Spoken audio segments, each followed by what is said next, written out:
استاد محترم مفتی سعید صاحب رحمۃ اللہ علیہ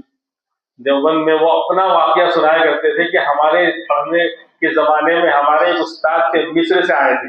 دیوبند میں، اللہ نے دارالعلوم دیوبند کو بہت نوازا ہے، تو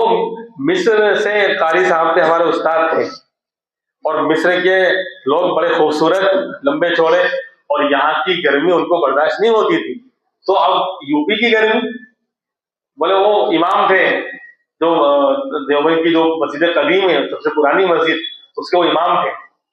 تو ظہر کی نماز میں یعنی گرمی کے موسم میں، جب اس وقت وہاں لائٹ بھی نہیں ہوتی تھی اس زمانے میں، تو برابر وہ باقاعدہ شاندار عربی جبہ، پھر اس پر عبا قبا سب پہن کر، جو پہنتے ہیں نا عربی لوگ، شاندار امامہ پگڑی سب باندھ کر ایک دم بالکل شاہی انداز میں فرض نماز پڑھانے کے لیے آتے ہیں ظہر کی. تو ظہر کی مثال دے رہے تھے مفتی صاحب،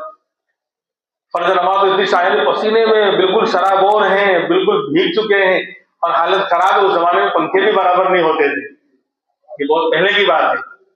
تو شاہی دربار میں پوری شاہانہ انداز میں اللہ کے دربار میں آتے تھے، لیکن بولے جیسی فرض نماز پڑھائی، جب کمرہ بالکل مسجد سے بالکل ملا ہوا قریب میں ہی تھا، جیسے ہی بولے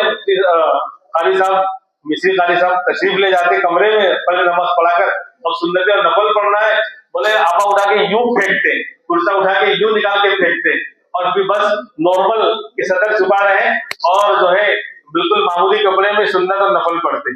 اور پورے پسینے میں بھیگے رہتے، یعنی بہت پریشان رہتے، بے چین رہتے، لیکن فرض نماز کے لیے جو ہے پورا شاہی لباس پہن کر آتے تھے.